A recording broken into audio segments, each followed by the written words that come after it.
Hello, everyone. I'm Tyler Chrestman, and welcome to the Chrestman Conversation. Today on the podcast, we are going to talk about this recent dust-up, the most recent dust-up, because they've had a couple, between Senator Rand Paul and America's Dr. Anthony Fauci. And I think in order to set the table for what we're going to talk about, I'm going to just play this in clip in its entirety. I was going to try and maybe edit it around, but I think I'm just going to play this. I found a good one of it on YouTube because most of the videos that I found of it on YouTube were not usable because they were very pro Fauci, and they cut off the entire beginning of the question that Rand Paul asked. That was very important to the lead up of the question, and I think you'll see why when we play this clip. So I'm going to go right into it. Give me 1 second here. We're just going to play this really quick. Boom. Okay. So this is at a recent Senate hearing. Rand Paul, I don't know if you know him. You should know him. He's the senator from Kentucky. Probably the most outspoken and probably the closest person to a genuine candidate from the Libertarian Party that we have. He's a Republican, but he is very libertarian. His dad is Ron Paul, so the godfather of libertarianism. Let's just play this clip, and then we'll get into the discussion. Viruses that in nature only infect animals were manipulated in the Wuhan lab to gain the function of infecting humans. This research fits the definition of the research that the NIH said was subject to the pause in 2014 to 2017, a pause in funding on gain of function. But the NIH failed to recognize this, defines it away, and it never came under any scrutiny. Dr. Richard E. Bright, a molecular biologist from Rutgers, described this research in Wuhan as the Wuhan lab used NIH funding to construct novel chimeric SARS-related coronaviruses able to infect human cells and laboratory animals. This is high-risk research that creates new potential pandemic pathogens that exist only in the lab, not in nature. This research matches, these are Dr. E. Bright's words, this research matches, indeed epitomizes, the definition of gain-of-function research, done entirely in Wuhan, for which there was supposed to be a federal pause.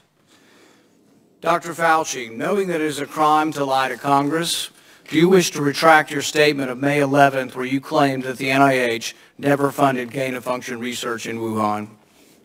Senator Paul, I have never lied before the Congress, and I do not retract that statement. This paper that you are referring to was judged by qualified staff up and down the chain as not being gain of function. Let me finish. You take an animal virus and you increase its transmissibility to humans, right. You're saying that's not gain of function? Yeah, that is correct. And Senator Paul, you do not know what you are talking about, quite frankly. And I want to say that officially. You do not know what you are talking about. Okay, you get one person. Let's read from the NIH definition of gain of function. This is your definition that you guys wrote.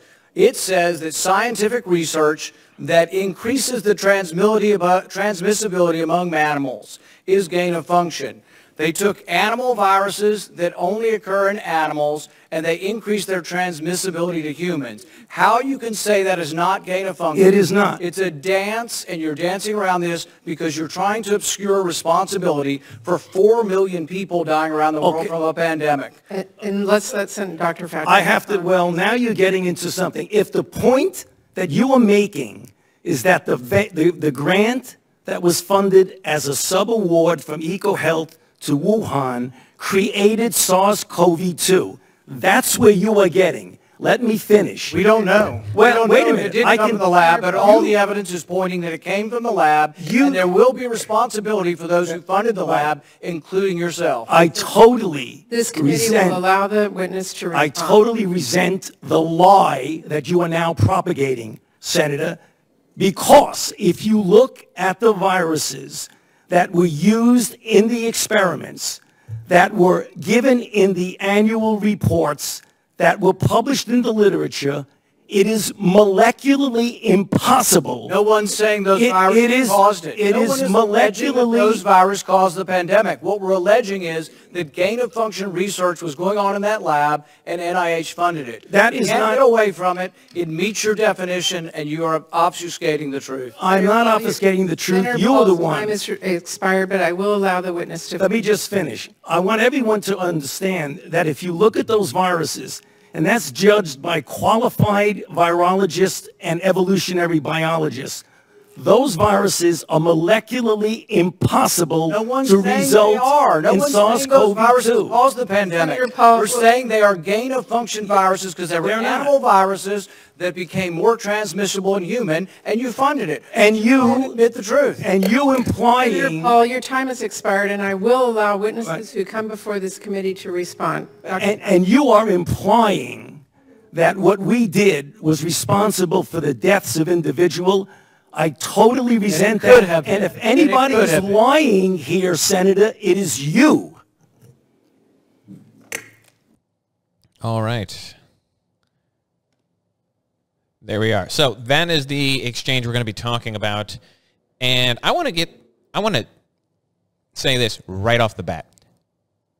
Fauci is lying here, or at least playing a semantic game in a way that I would consider a lie. He's not flat out lying. He's not coming out and saying something that he knows can be proven false. But he is, as Rand Paul said, he is doing a dance. He's playing a semantic game, and he is allowing the NIH to redefine what gain of function is so that it does not meet their definition. Now, let's talk about why this is important. What is gain of function research? Now, Rand Paul talked about it briefly there. Gain of function research is incredibly controversial, and in my opinion, it should be outlawed internationally. If you are found to be doing gain of function research at this point, you should be thrown in jail, and your country should be sanctioned. If this pandemic didn't demonstrate that, and we don't learn that lesson, that this is not, it's not okay to do. Gain of function involves taking a virus and making it more deadly, more contagious. And the reason why scientists do this is not just to create bioweapons, but they do it to study. There are some ethical scientists who have good intentions. Making viruses more contagious allows us to study how viruses work and helps us lead to ways to research and combat them in the future. There are good things that come from gain of function. It's not worth it. It is clearly not worth it. Look at what happened in the past year in this world. And that came from a virus that came from this lab that was obviously manipulated through gain of function research. And I don't think that that should be a controversial statement to make at this point. Now, again, we don't know that. I can't say that for 100% certainty, but I can say that based on everything else and the fact that I'm not a naive child. The idea that the worst pandemic that has occurred in the last 100 years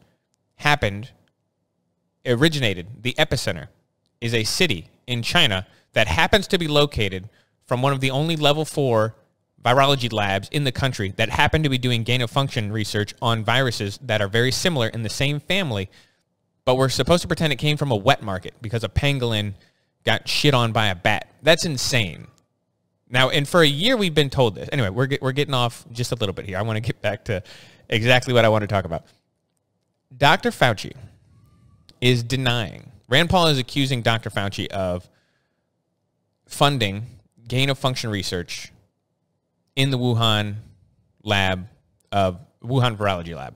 Now, the NIH, the National Institute of Health, put a pause on funding gain of function research back in 2014. There's a federal money does not go to funding gain of function research. However, what they did and what Rand Paul has found out and what now appears like the evidence is pointing to is at the same time, the NIH redefined what they classify as gain of function.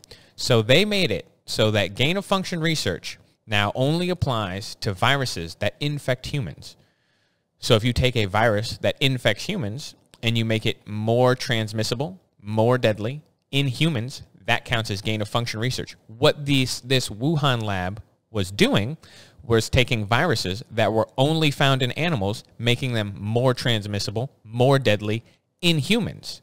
So it didn't meet the gain of function research, despite the fact that it is the same thing as taking a virus found in humans that we would classify as gain of function. Take a virus in a human, make it more contagious, gain of function. Take a virus in an animal, make it contagious to humans when it was not previously, doesn't count, according to Dr. Fauci. That should be a lie. We all know that. We all can recognize that. Anyone with a functioning prefrontal cortex can recognize that that is a lie. It is obviously true that what they were doing in this lab counts as gain of function, and it is obvious that the National Institute, the NIH, was funding it. So guess what, people? Your federal tax dollars were funding the lab that started this pandemic, that appears to have started this pandemic. So all those money you pay in taxes, all the money that you think goes to roads and bridges, funded the pandemic that uprooted your life for the past year. And the guy who is the spokesman for that institute came out and is lying about it. Now, America's doctor, it does not seem trustworthy to me. I didn't have any problems with Anthony Fauci for about the first 6 months. I thought that he did some incredibly stupid things, like coming out at the beginning of the pandemic and saying that masks were not effective, and then later saying, well, he only said that because he was worried there was a shortage and didn't want people to go out and buy masks. He lied to you right from the jump. And I thought that was ridiculous because they were saying that they need masks in the hospital, but for everyday people, masks are not effective. We don't need to all wear masks around. And then to later come out and just say, oh, yeah, well, that was just a lie because we didn't want there to be a shortage, people running out and buying all the masks. That's just insane. And this is the worst offense that I have seen. I don't know how someone can watch this and think he comes away looking good. But yet, when I said that I couldn't find a YouTube video on this, if you Google Rand Paul versus Anthony Fauci or some such thing, if you search that on the internet, and then look at the videos that pop up, all the videos start with Rand Paul asking, would you like to retract your statement that you made about the NIH not funding gain-of-function research, knowing it's a crime to lie? It doesn't have any of the lead-up of what Rand Paul says, where he outlines, we have this research paper from this doctor in the lab who lists the grant number from the NIH. Here it is. We know you funded this research. Do you want to retract your statement? All of the evidence that he provides prior to asking the question is cut out in most videos that you find online that are very pro Anthony Fauci. And he then attempts to obfuscate. Rand Paul was having trouble saying that word for a little bit there. He tends to obfuscate the truth. Furthermore, when he goes at the end and says, it is molecularly impossible that any of these viruses listed in this paper caused this pandemic. That is not the argument. No one is making that argument. Rand Paul was trying to tell him that. No one is making that argument. No one's saying that one of these viruses in this paper is responsible for this pandemic. But gain of function was being funded in that lab. It is possible that they were working on things not published in that paper in that lab, because that lab had more than just the research going on in this one published paper. That was only used to demonstrate the NIH was absolutely funding research in gain of function in that lab. The idea that the NIH doesn't have some amount of culpability in this seems remote to me at this point.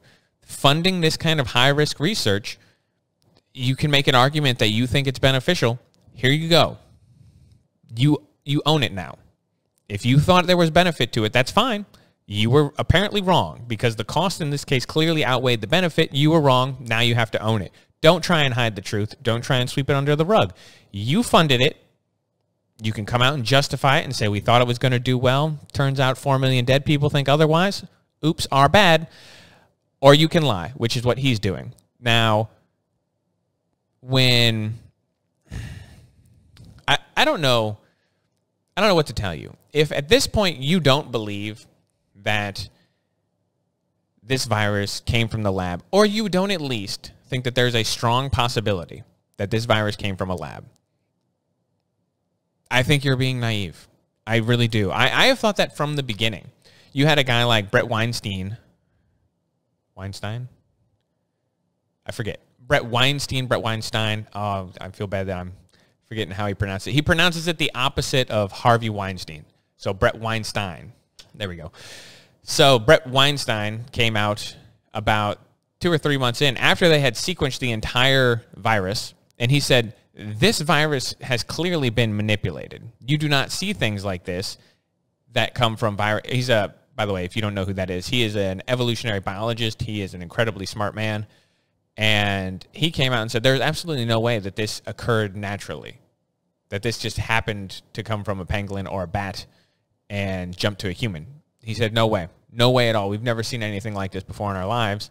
And he has been a big proponent of the lab leak from the beginning at personal cost to him. And I myself have always said that it just seemed incredibly suspect that, we just said this a moment ago, one of the only level 4 labs in the world that happened to be studying coronaviruses and had been cited in the past for a lack of safety and had leaks in the past, that lab happened to be located less than a mile away from the place that they were just claiming that this virus occurred naturally, that seemed coincidental to me. And I don't believe in coincidence. So, but for the past year, we've had to endure the legacy media and social media controlling information and treating this as a conspiracy theory. Now, let's go ahead and show you a couple things to demonstrate what I mean. So here we have some articles from the last year. So this is Forbes. The Wuhan lab leak hypothesis is a conspiracy theory, not science. This is an article that's actually, this is an article that's from Business Insider, but it's actually talking about the Washington Post. The Washington Post went back and stealth edited one of their articles. The original headline of the February 2020 story for the Washington Post, Tom Cotton keeps repeating a coronavirus conspiracy theory that was already debunked. They then went back later and stealth edited it and changed it to Tom Cotton keeps repeating a coronavirus fringe theory that scientists have disputed. So it went from being a conspiracy theory that was debunked to a fringe theory that was disputed. But Washington Post called it a conspiracy theory that's been debunked by whom?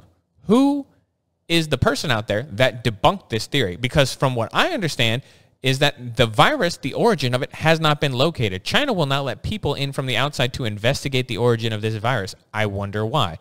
What about what about this one? You have this is from, here we go. This one's from the New York Times. So the New York Times had this reporter named, I'm going to do a poor job on this name, Apoorva Mandavili, who called the coronavirus, tweeted out, someday we will stop talking about the lab leak theory and maybe even admit its racist roots. Yet alas, that day is not here. Now this is the person who was responsible for a large part of the New York Times' reporting on the coronavirus and said that the lab leak theory itself is racist. How it's racist, I don't exactly know, because obviously that's nonsense and I have a hard time identifying the thought patterns of irrational people, but it's racist, according to a reporter for the New York Times, and many of the people in politics who said that as well, that it was racist to point out the fact that calling it the China virus or the Wuhan flu was racist, as though terms like the Spanish flu or Ebola, which is named for a river in Africa, that as if these names are racist. I think that the coronavirus, the pandemic, it should absolutely be called the Wuhan flu. We should absolutely name it that because it came from Wuhan. That's what this should be called. It makes no sense that turned into it's almost a racial slur, according to the New York Times. And I'm trying to remember.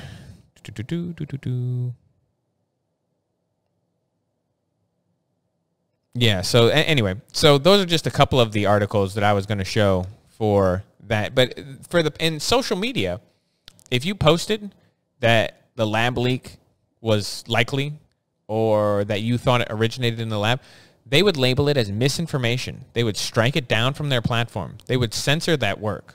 You could get a strike on YouTube for contradicting the CDC or the NIH in advocating that it came from a lab. They could take down your videos on YouTube for this. Now you're watching them slowly come out and reverse course. But this is incredibly troubling. Use this as one of the best examples. The corporate press and social media do not know the truth. They do not have a monopoly on what is right and what is honest and what is true. What they have is a monopoly on your ability to obtain information. And when they don't like it, when they don't want to talk about it, then they can stifle it. That is troubling. It should trouble you. The takeaway here is that you do not listen to anyone. Don't listen to anyone and just believe what they say. Don't listen to me and believe everything I say, because sometimes I'll make mistakes and I do not know everything. I do not have all the information. I do not know where the coronavirus came from. What I'm saying is, according to what seems like it should be common sense and all the evidence that I have been presented, it looks like it came from a lab. I've said that for the past year. But that doesn't mean that that's right. And if you have a different theory, I would love to hear it. And that goes about anything. Anything, whether it's we're talking politics, we're talking philosophy, we're talking history. Different interpretations are always welcome, and they're always appreciated. I am not the corporate press. I am not social media. They want to monopolize what truth is. They want to monopolize what you are allowed to observe. They want to control the information that they think you are smart enough to handle. They don't think you're capable of being provided different viewpoints and making an informed choice. They think you need to be corralled into the same groupthink that runs the entire institution that is our corporate press. And social media is complicit. The politicians at the top who want to censor free speech on the internet are complicit. So a lot of the Democratic Party right now who want to make laws against misinformation. We talked about Russian disinformation for a long time. Foreign countries who tried to influence our elections with disinformation, information that is intentionally false, that was created out of thin air with an attempt to deceive the American people or to influence elections. What they have done is they have changed the word just slightly. It's not disinformation anymore. We're not talking about Russians masquerading as other people, making things up. What we're talking about is misinformation. And misinformation can mean whatever the hell you want. This story was misinformation for the past year. Now everyone in the corporate press has to kind of slowly turn around and say, oh, well, it turns out maybe it wasn't a conspiracy theory and we shouldn't have dismissed it. This is just one example. Misinformation is whatever they don't like. You have a different view on whatever, immigration. You disagree with what they say, they'll strike it down. It's misinformation. He's not representing the truth the way I think that it should be represented. He listened to a lot of facts and came to a different conclusion, and it's not my conclusion, and my conclusion's obviously correct, so it must be misinformation. That's the way that they play the game. Don't let it happen. Anyone who wants to censor speech on the internet is the enemy at this point. Anyone who thinks that it is their job to quash information that other people want to put out.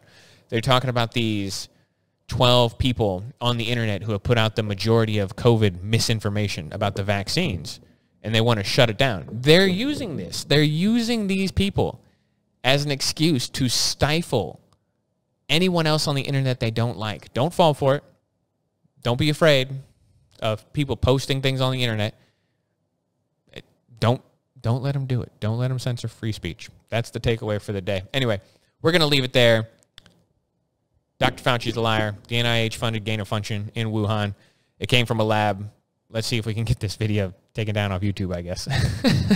Because we're just going in today. We're not going to care with this one. You know, I used to get my videos reported every time I put one up, which was sad and annoying, where every time I put a video up on, oh, actually, I can't remember if it was YouTube or Facebook. I think it was, you know what? I'm actually blanking on this. For a couple months there, every time I put a video up, they were getting flagged, and I'd get an email telling me that it had to go under review. And this one might be the next one in that long list of videos that has to go under review because it's so problematic, people.